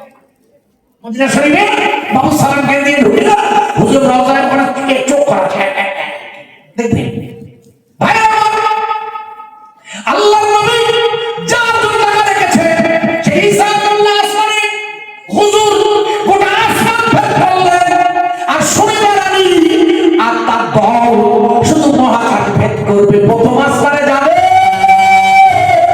ওরা চ্যালেঞ্জ করলো, মুহাম্মদ মহাকাশে যেতে পারি, আমরাই প্রথম মহাকাশ জানি। মনে করে দেখুন আমেরিকার বিজ্ঞানীরা সুনিতা রানী উইলিয়ামসের দলটাকে যখন মহাকাশে পাঠাবে, তখন আমেরিকার প্রেসিডেন্ট হচ্ছে বারাক হোসেন ওবামা। ওই প্রেসিডেন্টকে সুনিতা রানী বললেন, স্যার আমাদের মহাকাশে পাঠাতে গেলে এমন খাবার দিতে হবে যে খাবার খেলে ওই মহাকাশের ভেলায় যেন পেশাব পায়খানা না হয়। তার মানে সমাজ তো মহাকাশে থাকবে, এর আগে যারা ছিল তারা তো খাবার খেয়ে পেশাব পায়খানা করেছে। আমার কথা বুঝতে পারছেন না? পেশাব পায়খানা করে তো ভারী হয়ে গেছে, যখন পৃথিবীতে ল্যান্ড করছিল বিজ্ঞানী করে দেখবে ফেটে গেছে। তাই সুবিধা আমি বললো, স্যার আপনারা যে মহাকাশ যাত্রা করাবেন তার আগে আমাদের খাবারের ব্যবস্থা করেন, যে খাবার খেলে পেশাব পায়খানা হয় না। আমেরিকার বিজ্ঞানী বললো, খাবার খেলে পেশাব পায়খানা হয় না, আমাদের কাছে তো সেরকম কোনো খাবার নেই। একদল বিজ্ঞানীগুলো কাউকে বলবে না, টিভি আলাদা বললে সাইকেল, পৃথিবীতে যা কিছু আছে সব কোরআনে আছে, ভালো করে পড়ে দেখো, নিশ্চয়ই কোরআন শরীফে কোনো খাবারের ব্যবস্থা আছে। আমার কথা বোঝা যাচ্ছে? রবীন্দ্রনাথ ঠাকুর নোবেল পেয়েছিলেন কোন কিতাব পড়ে? আরে চিনলে বলবেন না, প্রকাশ্য বলছি, চ্যালেঞ্জ করবেন, সব আছে আমার কাছে। দ্বিতীয়ত আমি যে যার কথাটা এখন বলছি, সুনিতা উইলিয়ামস মহাকাশে আটকে আছে বলে বলছি, ও তো মহাকাশে আটকে গেছে গো। প্রথমবার যখন যাচ্ছে ও তো বললে, স্যার এমন খাবার পাঠান যে খাবার খেলে পেশাব পায়খানা হয় না। আমেরিকার বিজ্ঞানী বললো, তোমরা দেখো কোরআন শরীফে কোনো খাবার আছে কি? কোথায় আছে? লড়াই করছে কোরআনের বিরুদ্ধে না, ইসরায়েলে হামলা চালাচ্ছে সহযোগিতা করে গাজায়, ওটা পৃথিবীর জমিন থেকে ওরা লা ইলাহা ইল্লাল্লাহ তুলে দিতে চায় না। এই ওরা হামলা চালাচ্ছে আসলে কোথায়? কোথায় কোথায়? বাইতুল মুকাদ্দাসে না, ওটা সলমান মন্দির বানাবে না ওরা, আর সাথে জায়গা ওয়াজ করতে তুই জানো না? এই এই ওই যে বাইতুল মুকাদ্দাস যেখানে রাসূল 2 রাকাত নামাজ পড়ে মিরাজে গিয়েছিল, ওই জায়গাটা এখন মন্দির হবে, ওদের মসজিদ বানিয়ে ভাঙিয়ে মন্দিরটার নাম দিয়েছে সলমান মন্দির, মানে সুলাইমান নবী করেছিল মসজিদ, এই মন্দির বানাবে নাম সালমান। জানেন না আপনারা? ওয়াল্লাহ আমেরিকার জো বাইডেন হেরে গেছে ওর দল, ও একটা লাল গরু পাঠিয়ে দিয়েছে আমেরিকা, আমার কাছে ছবি আছে, ওই লাল গরুটা জবাই হবে। আমি ওদিকে যাচ্ছি, আমার মাথা বুঝিয়ে দিচ্ছি, জোরে করে দিচ্ছি, জোরে রাখছিলাম, ভালো করে শুনে নিন। সুইজারের দল বললে মহাকাশের খাবার খেতে হবে এমন যা খেলে পেশাব পায়খানা হয় না। ওরা বলে পেশাব পায়খানা নেই, এমন খাবার কোথায় পাবো? এখানে কোরআন শরীফ দেখো, ওরা কোরআন শরীফ খুলে দেখে, আল্লাহ তার কোরআনে, রাসূল তার হাদিসে জান্নাতীরা যে খাবার খাবে লেখা আছে, খাবার খেলে কোনো পেশাব পায়খানা হবে না। জান্নাতীরা যে খাবার খাবে বলুন বলুন হবে, জান্নাতে যাবে কারা? এই কারাই কত অসুখী মোবাইল বাজার জান্নাতে আমরা হাই যায়, জানেন আমরাই যাব ইনশাআল্লাহ। ও কি আমরাই জান্নাতে যাব, আর কেউ যাবে না। আল্লাহ, আমরা তো লা ইলাহা ইল্লাল্লাহ মুখে বলি, কলমে বলি, শরীর দিয়ে মানি। আমার কথা বোঝা যাচ্ছে? গোনা করে ফেলে ঠিক আছে, জেনা করি মিথ্যা কথা না, হারাম খাই ঠিক আছে, পরে তুমি ভাগা করে বসে আছি তাও ঠিক আছে, আজ আল্লাহ বলা লোকের জন্য সকালবেলা পতাকা উঠছে এটাও করি, তবু আল্লাহ আমাদের গোনাগুলো মাফ করে দেয়। ওকা আমার কথা বুঝতে পারছেন না? আল্লাহ যদি চায় আমরা জান্নাতে যাব, একটু জোরে বলি ইনশাআল্লাহ। ইনশাআল্লাহ। আল্লাহর নবী ভালো করে শুনে নিন, শুনিলেন আমি ইলিয়াস বললে, তারপরে তোমরা দেখো কোরআন শরীফে বলা আছে, কোথায় বলা আছে?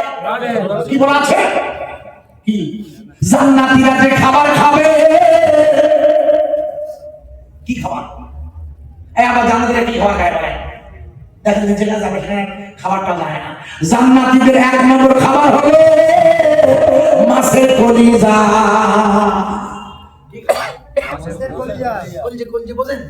মুন্ডু বোঝেন, যেখানে পিত্তি আছে না, পিত্তি মাছ বেশি দেন কখনো, মাছ আছে পিত্তি, বুঝো পিত্তি, এই তারা বিয়ে মাছ, তারা বিয়ে মাছ মানে লাইন টেকা, ওই কাটার পরে দেখেন পিত্তি আছে, পিত্তি, ওই পিত্তির পাশে দেখবেন ছোট্ট করে একটা কালো রঙের একটা ছোট্ট মাছ, ওটির নাম হলো কলিজা।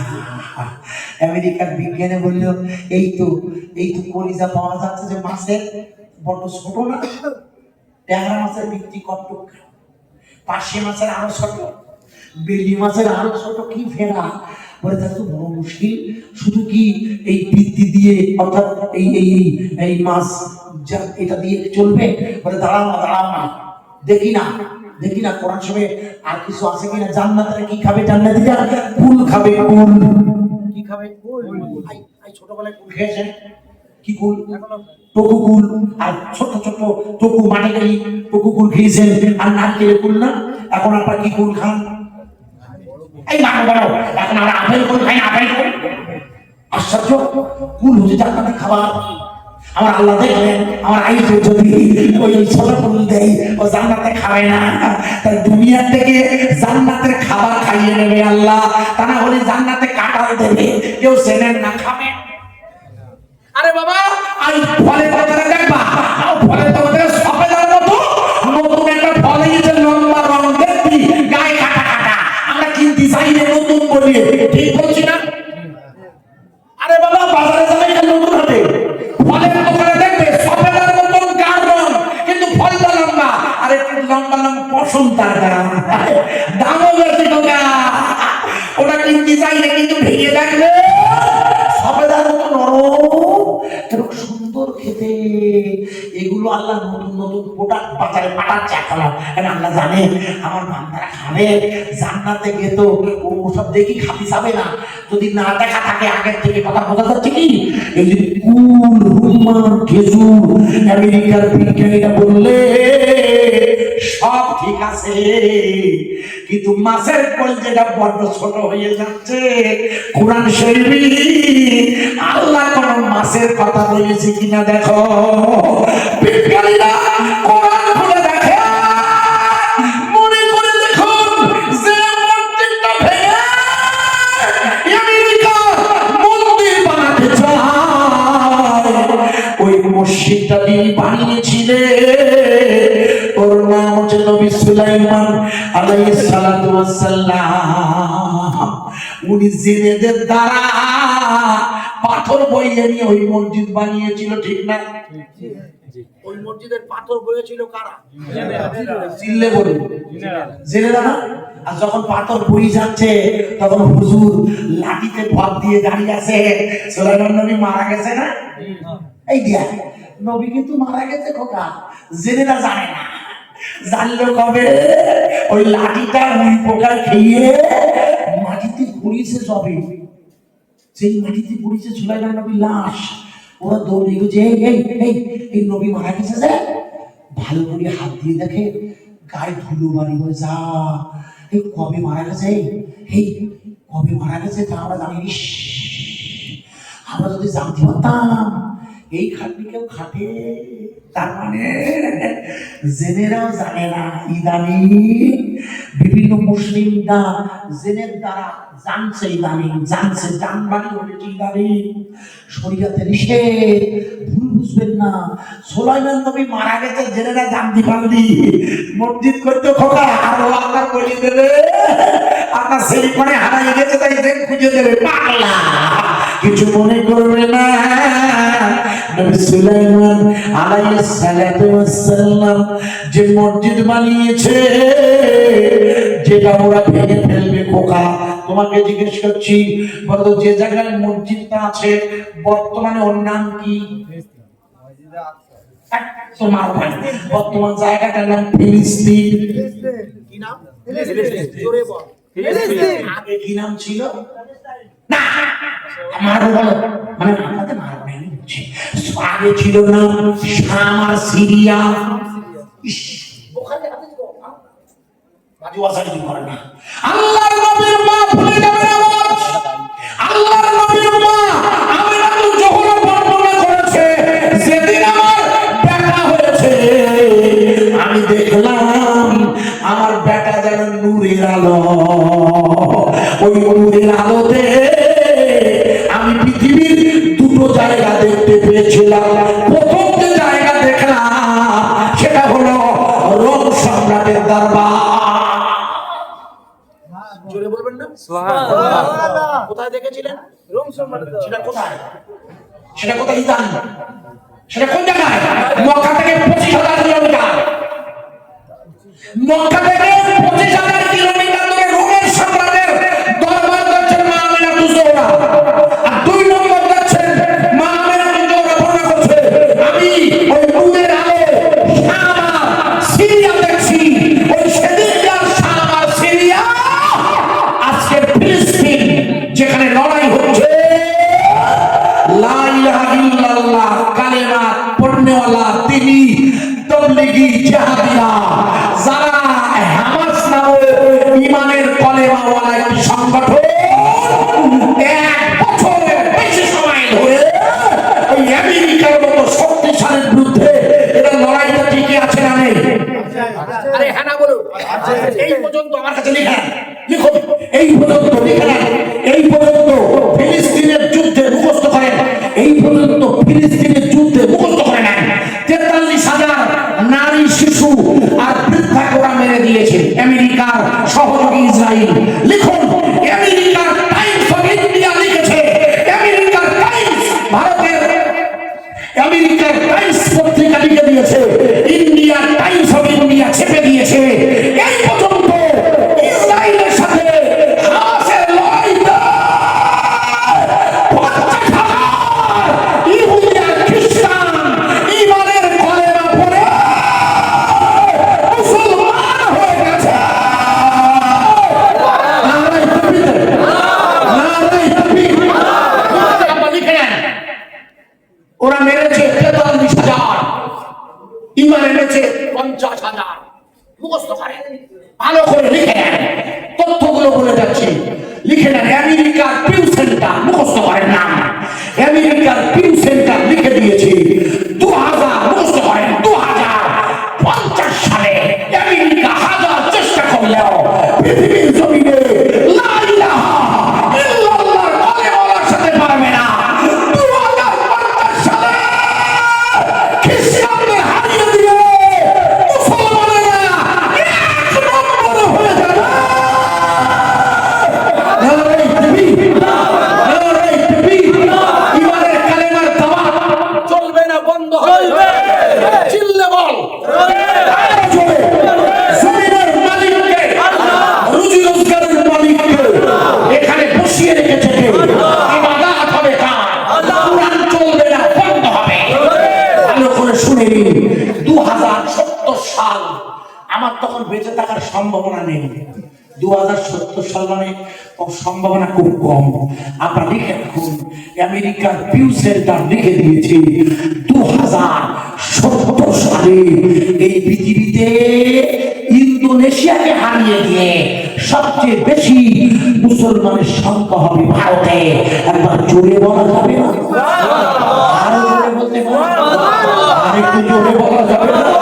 আল্লাহ, আল্লাহর জমিনে, আল্লাহর ঈমানি দাওয়াতে সুলাইমান আলাইহিস সালাতু ওয়াস সালাম আল্লাহর কাছে দাবি করেছিল, আল্লাহ আপনি যদি অনুমতি দেন আমি 100 খাবার লোককে বলিনি কষা 100 আল্লাহ সুলাইমান পারবে না। তুমি ঝামেলা করো না। আল্লাহ বলেন সুলাইমান তোমার দ্বারা হবে না। আল্লাহ সুলাইমান বলছে, আল্লাহ আমি কেন পারবো না, আপনি সুযোগ দেন না। 8 মাস রান্না করেছে, 8 মাস কমাস তফসিল এসছে, রান্না করা খাবার রেডি। মনে করো দেখুন সাগর বা নদী থেকে একটা মাছ উঠে এসেছে, মাছটার নাম দিয়েছে বিজ্ঞানীরা তিমি মাছ। উভচর, পানিও তো চলে ডানাও চলে। ওই মাছটা উঠে মনে আছে সুলাইমান নবী আসসালামু আলাইকুম, ওয়ালাইকুম আসসালাম, কে ভাই ভাই কে রে? বলছে আমি তিমি মাছ, মানে মাছ। কি হয়েছে? বলে আমি আগে শুনলাম একসাথে খাবো, একসাথে খাবো। যা দেখবেন একটু বড় করে শাড়ি দেয়, ওরা দেখবেন একটুখানি বর্ণনা করে একটু আত্মহংকার করে, বলে আপনি একসাথে খাবো না। হ্যাঁ বলে বলে আপনি আমাকে একটুখানি আমি একটু টেস্ট করতে দেবেন। টেস্ট বলেন, বুঝলেন টেস্ট মানে কি বলতো? ওই যেখানে রান্না হয় সেখানে দেখবেন যারা লুব্ধি হয়, লুব্ধি লুব্ধি বুঝেন? লুব্ধি বুঝেন না? লুব্ধি মানে খাবার দেখলে লালা বেড়ে যায়, হ্যাঁ তাদের লুব্ধি বলে। তো বলছে আমার লোভ হচ্ছে আপনার ওই রান্নার গন্ধ দেখে একটুখানি আপনি আমাকে টেস্ট করতে দেবেন। বলে তুমি কি টেস্ট করবে গো? দাঁড়াও না, লোকজন আসুক একসাথে খেতে দেবো। বলে না একটাখানি দেন না, একটু টেস্ট করি। মনে করে দেখুন সুলাইমান নবী অনুমতি দিয়েছিল, আর মাছটাই এক গালে সব খাবার পুড়িয়েছে। সুলাইমান নবী বক্কা ভেঙে পুড়ে গেছে, সেই জ্ঞান ফিরেছে। বলছে নবী ছুরি হবে না, এখনো দুগাল বাকি আছে, আগে তো এক গাল দিয়েছ আর দুগাল দাও। সুলাইমান নবী বলছে আল্লাহ এই কি বিপদ, মানে কেন আল্লাহ দিদি গেলি আমার সাথে? বলে আল্লাহ ডেলি ডেলি 300 খাওয়ায়। আমেরিকার বিজ্ঞানীরা বললে বারাক হোসেন ওবামাকে, স্যার আমেরিকার মহাকাশচারীকে আকাশে পাঠাতে গেলে যে কলিজা লাগবে মাছে, কুরআন শরীফ ওই মাছের গল্প আছে সুলাইমান নবীর জামানায়। আমাদের আটলান্টিক মহাসাগরে ওই মাছ আছে, আপনি ওই মাছ ধরার ব্যবস্থা করে দিন, যেহেতু মাছগুলো বড় ওর কলিজা হবে বড়।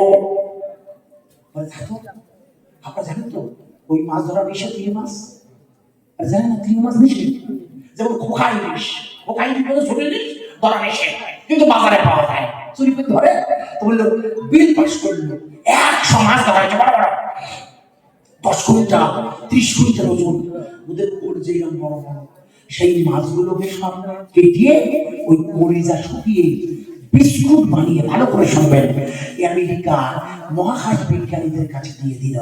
মহাকাশ বিজ্ঞানী শুনে তারা নিয়ে মহাকাশে মনে করে দেখুন ওরা মহাকাশ ভেলা যখন মহাকাশের দিকে যাচ্ছে, মানে যেতে যেতে যেতে যেতে ওরা সঙ্গীরা বলছে ম্যাডাম এই মহাকাশে দেখছি অসংখ্য তারা, তারা তারা মানে স্টার।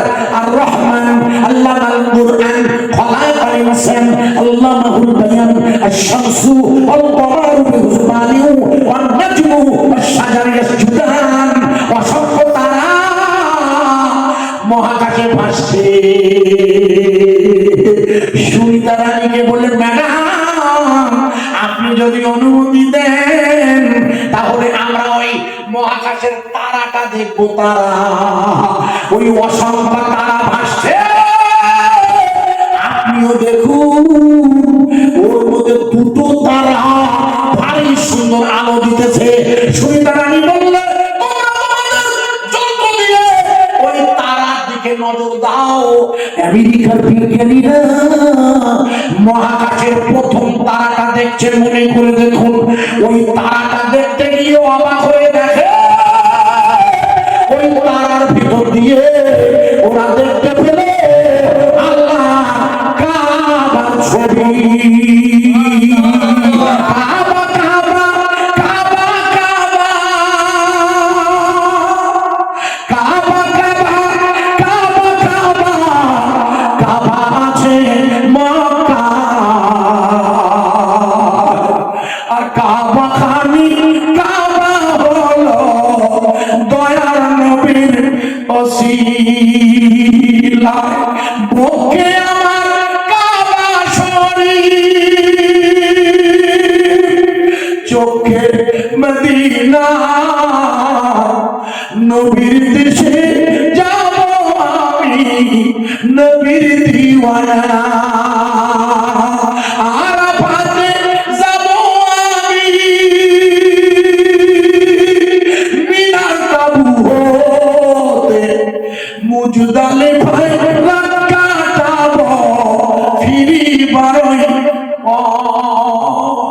বলছে কাবা কাবা কাবা কাবা। সুনিতা রানী বললে এ তো মুসলমানদের প্রথম কেবলা নয়, দ্বিতীয় কেবলা আল্লাহর কাবা। একটু জোরে বলা যাবে না? নামাজ পড়ি কোন দিকে ফিরে? না কাবা শরীফের দিকে। এখান থেকে কাবা পশ্চিম দিক, আবার মদিনা শরীফ থেকে কাবা দক্ষিণ দিক। আমি প্রথমবার হজে গিয়ে 2000-এ আর আল্লাহ আপনার কাবা দিয়ে দক্ষিণ দিকে আল্লাহ, আর রসুলের পা মুবারক আমাদের দিকে কোকা, হুজুরের পা আমাদের দিকে, জান্নাতের দিকে। যাই হোক, নবী করিম সাল্লাল্লাহু আলাইহি ওয়াসাল্লামের কাবা দেখে সুনিতা রানী বলছে বলে এ তো মুসলমানদের কাবা। বলে হ্যাঁ ম্যাডাম। বলে তুলে দিলাম মহাকাশবিদ কে বলে ম্যাডাম ওই দেখুন আরেকটা তারা জ্বলজ্বল করছে। বলে ওই তারাটাও তোমরা দেখো ভালো করে। ওরা দূরবীন দিয়ে যন্ত্রমেশিন দিয়ে ওরা দ্বিতীয় তারাটার দিকে তাকিয়ে দেখে, দ্বিতীয় তারার ভিতর দিয়ে ওরা আল্লাহর নবীর রওজা মোবারকের ছবি দেখছে। জোরে বলা যাবে না? মুহাম্মদ যতই জপি ততই মধুর লাগে, ওই নামেতে এত মধু কে জানি তো আগে। মুহাম্মদ নাম যতই জপি ততই মধুর লাগে, ওই নামেতে এত মধু কে জানি তো আগে।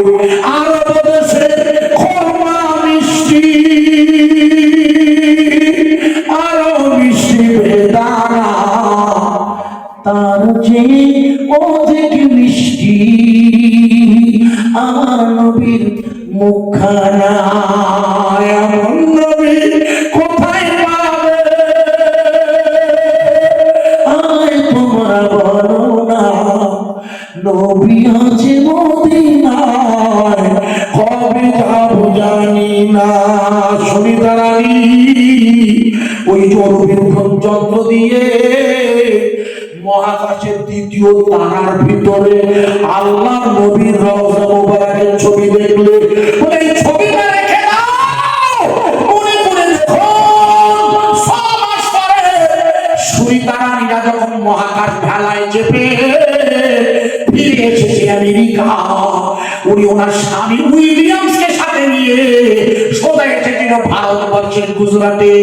গুজরাটের মুখ্যমন্ত্রী তখন নরেন্দ্র দামোদর মোদী মহাশয়। মনে করে দেখো সুনিতা রানীকে গুজরাটের এয়ারপোর্ট থেকে আহমেদাবাদে নিয়ে মোদীজি ওনার মাথায় সোনার মুকুট পরিয়ে দিয়েছিল। ওনার স্বামী বলছে সুনিতা তোমার এত সম্মান দিয়েছে ভারতবর্ষে, তুমি ভারতীয় নারী, তোমার মনটা খারাপ কেন? এত বলে স্বামী আমার কিছুই ভালো লাগছে না, এত সম্মান, এত মহাকাশচারী হিসাবে আমার প্রসিদ্ধি লাভ। আপনি এই ক্যামেরাটা দেখুন, ক্যামেরার সুইচটা খুলে দেখে ওই ক্যামেরার প্রথমেই আল্লাহর নবী কাবার ছবি। একটু জোরে বলা যাবে না সুবহানাল্লাহ? কিন্তু রাসূলের রওজা সুনিতা রানী অবাক হয়ে বলছে এই ছবি দুটো আমাকে পাগল করে দিয়েছে। এই ছবি দুটো আমি মহাকাশে দেখেছি, এই ছবি দুটো আমি নিজের চোখে দেখতে চাই। আপনারা সবাই জানেন এই ছবি দুটো হলো মক্কা মদিনার ছবি। ওখানে যেতে গেলে লা ইলাহা ইল্লাল্লাহ মুহাম্মাদুর রাসূলুল্লাহ কলেমা পড়তে হয়। 11 কিলোমিটার দূর থেকে লেখা আছে নন প্রহিবিটেড ফর নন মুসলিম, ইন্নাল মুশরিকুনা নাজাসুন। ওখানে কোনো অপবিত্র লোক ঢুকতে পারে না। সুনিতা রানীর স্বামী বললে ওই কাবায় যেতে গেলে তোমাকে পবিত্র অবস্থায় যেতে হবে। মনে করে দেখুন আমার মনটি এখন মহাকাশে আটকে আছে। দোয়া করবেন মহাকাশের দ্বিতীয় পর্বে আমি জানি না ফিরতে পারবে কিনা, যেহেতু আমার মনটি ওই মক্কায় যাবার আগে গোটা বিশ্বকে চমকে দিয়ে সুরিদারানি উইলিয়ামস হয়ে গিয়েছিল মোসাম্মদ শেরিনা। আমার বোনটি মহারাজে আটকে আছে। আমেরিকার বিজ্ঞানীরা বলছে 2025-এর ফেব্রুয়ারির আগে ওকে নামানো যাবে না। আপনারা দোয়া রাখবেন ওই মেয়েটির আগের বারে মহাকাশ থেকে ফিরে এসে আল্লাহ আর তার নবীর রওজার ছবি এনে গোটা বিশ্বকে চমকে দিয়েছিল। আগামী দিন কি হবে জানি না, কিন্তু এই সময় আমি জিজ্ঞেস করছি, হাজার চেষ্টা করে আলিফে আল্লাহ, লামে হলো লিল্লাহ, আর মিমে হলো মুহাম্মদ রাসূলুল্লাহ। আল্লাহ আর রাসূলুল্লাহ ঈমানের কালেমার দাওয়াত চলবে না, বন্ধ হবে। আরে জোরে বলে, আরে একটু জোরে।